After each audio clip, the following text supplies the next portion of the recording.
Hello friends, എല്ലാവർക്കും good morning. അപ്പോൾ ചെമിനിയർ point ഇന്നത്തെ ഒരു സൂപ്പർ ഹിറ്റ് വിശേഷത്തിലേക്ക് എല്ലാവർക്കും സ്വാഗതം. അങ്ങനെ നമ്മുടെ രേവതിയും സച്ചിയും കൂടി സംസാരിച്ചുകൊണ്ടിരിക്കുകയാണ്.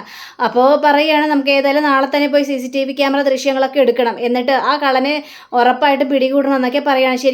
ശരി സച്ചിയേട്ടാ, അതേപോലെ തന്നെ ചെയ്യാം. അല്ല രേവതി, നീ ഇപ്പോൾ എത്ര നേരമായി ഈ പൂവെട്ടാൻ നിൽക്കുന്നത്? ഇതൊന്നും കഴിഞ്ഞില്ലേ? ഇനിയുണ്ട് കഴിയാനായിട്ട്, കുറച്ച് താമസവും കൂടി ഉണ്ട് സച്ചിയേട്ടാ എന്നിങ്ങനെ പറഞ്ഞപ്പോഴേക്കും കുറെ താമസമുണ്ടോ? ഇതൊക്കെ ഒന്ന് പെട്ടെന്ന് തീർക്ക്. അടുത്ത പരിപാടി ഇല്ലേ? അടുത്ത പരിപാടിയോ? എന്തടുത്ത പരിപാടി? അല്ല, ഞാൻ പറഞ്ഞു വരുന്നത് ഈ പാത്രം കഴുകണം, അങ്ങനെ ഇങ്ങനെ കുറേ പരിപാടികളൊക്കെ ഉണ്ടല്ലോ. മനസ്സിലായി. പാത്രം കഴുകൊക്കെ ഞാൻ പെട്ടെന്ന് തീർത്തോളാം. സച്ചേട്ടൻ പോയി കിടന്ന് ഉറങ്ങിക്കോ. ഞാനേ ഏതായാലും പൂകെട്ടലൊക്കെ കഴിഞ്ഞിട്ടേ ഞാൻ വരുന്നുള്ളൂ എന്നിങ്ങനെ പറഞ്ഞു കഴിഞ്ഞപ്പോഴേക്കും, അയ്യോ രേവതി, എങ്കിൽ പിന്നെ ഞാനിവിടെ തന്നെ ഇരിക്കുന്നുള്ളൂ.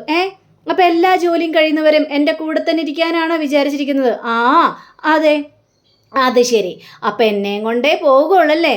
അതെ രേവതി, നിന്നെയും കൊണ്ടേ ഞാൻ പോകുള്ളൂ. അങ്ങനെ നമ്മുടെ സച്ചിയാണെങ്കിൽ അവിടെ നല്ലൊരു പാട്ടൊക്കെ പാടിക്കൊടുക്കുകയാണ്.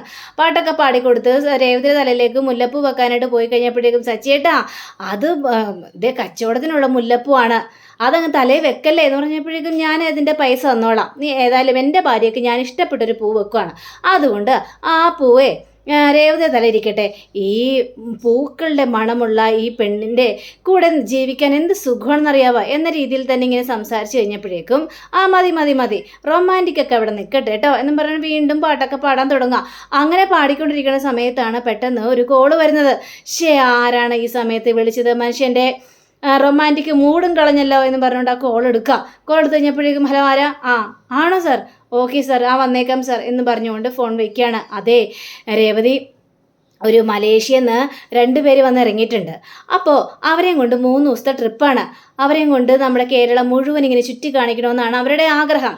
കുറേ അമ്പലങ്ങളും പള്ളികളും അങ്ങനെതായ കുറേ കാര്യങ്ങളൊക്കെ. അയ്യോ സച്ചിയേട്ടാ, അപ്പോൾ സച്ചിയേട്ടനെ 3 ദിവസം കാണാൻ പറ്റില്ലല്ലേ? സച്ചിയേട്ടൻ അപ്പം ഇങ്ങോട്ട് വരില്ലല്ലോ? ആര് പറഞ്ഞു? ഞാൻ വരും എൻ്റെ ഭാര്യയുടെ അടുത്തേക്ക്. അങ്ങനെ ഞാൻ മാറിയും നിൽക്കാൻ പോകുന്നില്ല. എവിടെയാണെങ്കിലും ഞാൻ എൻ്റെ ഭാര്യയുടെ അടുത്തേക്ക് വന്നിട്ടേ ഞാൻ പോകത്തുള്ളൂ എന്ന് പറയുക. അപ്പോൾ ഇത് കേട്ട് കഴിഞ്ഞപ്പോഴേക്കും നമ്മുടെ രേവതിക്ക് ഭയങ്കര സന്തോഷം തോന്നുകയാണ്. ഏതായാലുമേ എനിക്ക് നാളെ തന്നെ അവരുടെ അടുത്തേക്ക് പോകണം.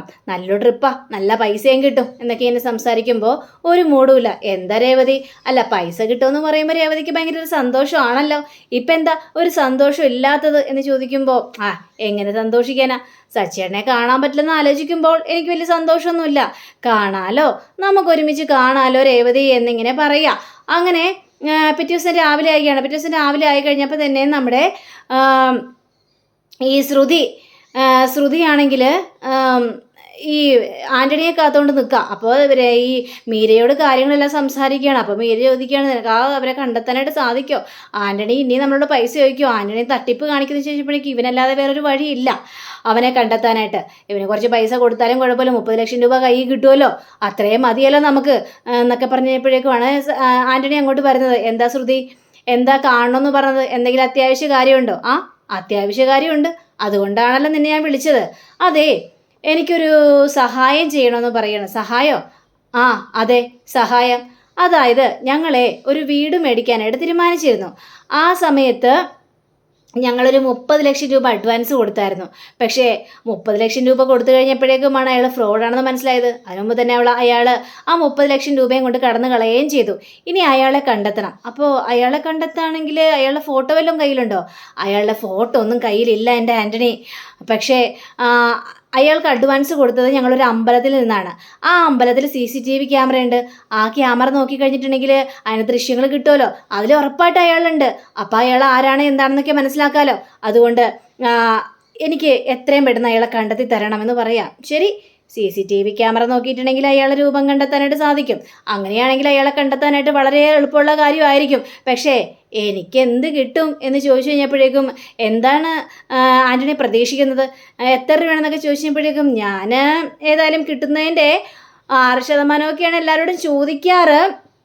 പക്ഷേ ശ്രുതി ആയതുകൊണ്ട് ശരി ഞാൻ പറയാം, ഏതായാലും 30 ലക്ഷം രൂപ കിട്ടട്ടെ, അതിനുശേഷം എന്ത് വേണം ഏത് വേണമെന്ന് ഞാൻ പറയാം എന്ന് പറഞ്ഞപ്പോഴേക്കും ശരി ആൻ്റണിയുടെ ഡീലിന് ഞാൻ തയ്യാറാണ്, ഉറപ്പായിട്ടും ഞാൻ ഇത് കണ്ടുപിടിച്ചിരിക്കുമെന്നൊക്കെ നമ്മുടെ ആൻ്റണിയും വാക്ക് കൊടുത്തിട്ട് അവിടെ നിന്ന് പോവാണ്. ശ്രുതിക്കാണെങ്കിൽ ആകെ തലക്ക് ഭ്രാന്ത് പിടിച്ചൊരവസ്ഥയിലാണ്.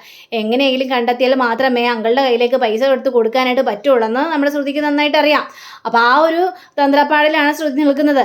അങ്ങനെ പിന്നീട് കാണിക്കുന്നത് നമ്മുടെ രേവതിയോ അമ്പലത്തിൻ്റെ അകത്തേക്ക് ഇങ്ങനെ കയറി പോവാണ്. അപ്പോഴാണ് സച്ചി വിളിക്കുന്നത്. അപ്പോൾ സച്ചി വിളിച്ചിട്ട് പറയാണ്, അതെ എൻ്റെ കൂടെ ആ മലേഷ്യക്കാരുണ്ടെന്ന് പറഞ്ഞല്ലോ, അവരുടെ വെഡിങ് ആനിവേഴ്സറിയാണ്, അവർക്ക് വേണ്ടിയുള്ള വഴിപാടുകളും കാര്യങ്ങളൊക്കെ ഒന്ന് കഴിക്കണം കേട്ടോ രേവതി എന്ന് പറഞ്ഞപ്പോഴേക്കും തീർച്ചയായിട്ടും സച്ചിയുടെ പേര് പറ എന്നൊക്കെ പറഞ്ഞപ്പോഴേക്കും പേരും നാളും പറയാൻ പറഞ്ഞാൽ അവരുടെ പേരും നാളൊക്കെ പറഞ്ഞു കൊടുക്കുക. അങ്ങനെ ശരി സച്ചിയുടെ ഞാൻ വേണ്ട വിധത്തിൽ കാര്യങ്ങളെല്ലാം ചെയ്തോളാം എന്ന് പറയാം. അപ്പോൾ സച്ചി ആണെങ്കിൽ ഇവരെയും കൊണ്ട് ഇങ്ങനെ പോവുകയാണ്. അപ്പം നമുക്കിനി അമ്പലത്തിൽ പോകാം, എന്നിട്ട് വഴിപാടുകളെല്ലാം കഴിക്കാം. ആരാ സച്ചി വിളിച്ചത്? എൻ്റെ ഭാര്യയാണ്. എൻ്റെ ഭാര്യയെ പൂ കിട്ടുന്ന ജോലിയാണ് അവൾക്ക്. ആഹാ കൊള്ളാലോ, ഞങ്ങൾക്കും ഈ കേരളം മുഴുവനും ചുറ്റിക്കറങ്ങി കിടക്കണം. പിന്നെ മലേഷ്യയിലെ ഞങ്ങൾക്ക് വലിയ ബിസിനസ്സാണെന്ന് പറഞ്ഞപ്പോഴേക്കുമോ ബിസിനസ്സൊക്കെ ആണല്ലേ, ഏതൊരു ജോലിക്ക് നല്ല കഴിവുണ്ടെങ്കിൽ രക്ഷപ്പെടും സച്ചി, അതിനെക്കുറിച്ച് ഓർത്തൊന്നും ഒരു ടെൻഷനും വേണ്ട എന്നൊക്കെ സച്ചിയോട് പറയാം. അങ്ങനെ രേവതി അമ്പലത്തിലേക്ക് കയറി പോയി കഴിഞ്ഞപ്പോഴേക്കുമാണ് നമ്മുടെ ശരത്ത് അങ്ങോട്ട് വരുന്നത്. അപ്പോൾ ശരത്ത് അമ്മയുടെ അടുത്തേക്കാണ് വന്നിരിക്കുന്നത്. അപ്പോൾ അമ്മയെ കണ്ടുകഴിഞ്ഞപ്പോഴേക്കും രേവതിയുടെ വണ്ടി അവിടെ നിൽക്കുന്നുണ്ട്. അല്ല ചേച്ചിയുടെ വണ്ടി ഇവിടെ കിടക്കുന്നുണ്ടല്ലോ, ചേച്ചി എവിടെ? അമ്പലത്തിലേക്ക് കയറിപ്പോയോ? അവൾ അമ്പലത്തിലേക്ക് കയറിപ്പോയോ? ചില വഴിപാടുകളെല്ലാം കഴിക്കാനുണ്ടെന്നും പറഞ്ഞുകൊണ്ടാ അമ്പലത്തിലേക്ക് കയറിപ്പോയതെന്നും പറയാം. ആണല്ലേ, അപ്പോഴേക്കും ദാ വരുന്നു നമ്മുടെ ആൻ്റണിയും. CCTV ക്യാമറ എടുക്കണമല്ലോ, അതിനു വേണ്ടിയാണ് ആൻ്റണിയും വന്നിരിക്കുന്നത്. അപ്പോൾ ആൻ്റണിയെ കണ്ടു കഴിഞ്ഞപ്പോഴേക്കും ഇവർ രണ്ടുപേരും ഇങ്ങനെ പേടിച്ചിരിക്കുകയാണ്. എടാ ശരത്തേ, ആൻ്റണിയാണല്ലോ ഇവിടെ വരുന്നത്. ചേച്ചിയും അകത്തേക്ക് പോയിട്ടുണ്ടല്ലോ അമ്മേ, ഇന്നെന്തെങ്കിലും പ്രശ്നം ഉണ്ടാക്കാൻ വേണ്ടിയാണോ? അങ്ങനെ ആൻ്റണി ഇവരെയൊന്നും വലിയ മൈൻഡൊന്നും ചെയ്യാതെ നേരെ അകത്തേക്ക് കയറി പോവുകയാണ്. പോയി കഴിഞ്ഞപ്പോഴേക്കും ഞാനും അങ്ങോട്ട് പോകാം അമ്മേ. വേണ്ട ശരത്തേ, നീ എങ്ങോട്ടും പോകേണ്ട കാര്യമൊന്നുമില്ല, നീ ഇവിടെ തന്നെ നിന്നാൽ മതി. അതെങ്ങനെ ശരിയാവുന്നത്? അയാൾ എന്തെങ്കിലും പ്രശ്നം ഉണ്ടാക്കാൻ വേണ്ടിയായിരിക്കും പോയിട്ടുണ്ടാവുക. ചേച്ചി അവിടെ തനിച്ചല്ലേ, ഞാൻ അങ്ങോട്ട് കയറി ചെല്ലണ്ടേ? വേണ്ട ശരത്തെ, നീ പോകാൻ നോക്ക്. എന്തെങ്കിലും പ്രശ്നം ഉണ്ടെങ്കിലേ അതപ്പം നമുക്ക് പരിഹരിക്കാം. നീ പോയി ഏതായാലും കൂടുതൽ പ്രശ്നത്തിന് ഒരുങ്ങാൻ നിൽക്കണ്ട, നീ പെട്ടെന്ന് പോകാൻ നോക്ക് ശരത്തെ. അങ്ങനെ ശരത്തിനെ പേടിച്ചിട്ട് പറഞ്ഞ് വിടാനുള്ള തന്ത്രപ്പാടാ. അപ്പോഴേക്കും നമ്മുടെ ഈ ആൻ്റണി നേരെ അമ്പലത്തിലേക്ക് കയറിയിട്ട് ആ പൂജാരിയെ കാണുകയാണ്. ആ പൂജാരിയെ കണ്ടുവച്ചിട്ട് ചോദിക്കുകയാണ്, അതെ ഇവിടെ ഒരു CCTV ക്യാമറ ദൃശ്യം ഞങ്ങൾക്കൊന്ന് കാണാനായിരുന്നു. കഴിഞ്ഞ ദിവസം ഒരു വീഡിയോ ഞങ്ങൾക്ക് പകർത്തണമായിരുന്നു, അതിനു വേണ്ടിയാണ്. CCTV ക്യാമറയോ? അങ്ങനെ നടത്താനായിട്ട് സാധിക്കില്ല, അതിനുള്ള പെർമിഷനൊന്നും ഞങ്ങൾ തരില്ല എന്ന് പറയണം. അയ്യോ അതല്ല, ഞങ്ങളുടെ കയ്യിൽ നിന്ന് കുറച്ച് പൈസ തട്ടിക്കൊണ്ട് പോയ ഒരാൾ, അയാളൊരു CCTV ക്യാമറ ദൃശ്യം കാണാനാ, അയാളെ അങ്ങനെ കണ്ടുപിടിക്കാനായിട്ട് പറ്റുള്ളൂ, അല്ലെങ്കിൽ അയാൾ ഞങ്ങളെ പറ്റിച്ചുകൊണ്ട് പോകും എന്നൊക്കെ പറയാം. എന്തൊക്കെ പറഞ്ഞാലും നിങ്ങൾ ഈ ആവശ്യം ഞങ്ങൾ സാധിച്ചു തരാനായിട്ട് പോകുന്നില്ല, നിങ്ങൾ പോകാൻ നോക്ക്, എന്ത് പറഞ്ഞാലും ഇവിടെ സാധിക്കില്ലെന്നും പറഞ്ഞുകൊണ്ട് നമ്മുടെ ഈ പൂജാരി അവിടെ നിന്ന് പോവുകയാണ്. അപ്പോൾ ആൻ്റണി ആണെങ്കിലും ചേട്ടാ ഇതിപ്പോൾ എങ്ങനെ കണ്ടെത്തും, ഇനിയിപ്പോൾ ഇത് കണ്ടെത്താനും സാധിക്കില്ലല്ലോ.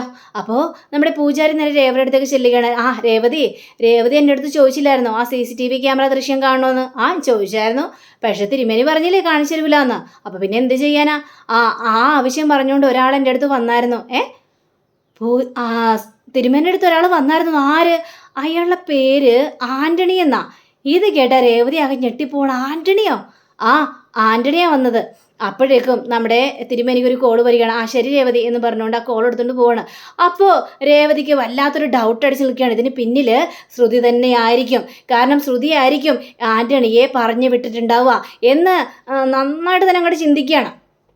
അങ്ങനെ നമ്മുടെ സച്ചി ആ ഒരു മലേഷ്യക്കാരായിട്ട് വീട്ടിൽ ഈ അമ്പലത്തിൽ വന്നിരിക്കുകയാണ്. അപ്പോൾ രേവതിയോട് ചോദിക്കുകയാണ്, പൂജയും വഴിപാടുകളെല്ലാം കഴിച്ചു എന്ന് ചോദിച്ചപ്പോഴും തീർച്ചയായിട്ടും ഞാൻ കഴിച്ചിട്ടുണ്ട്, ഇനി അമ്പലത്തിൽ വന്നൊന്ന് തൊഴുതാൽ മതി എന്നൊക്കെ പറയാം.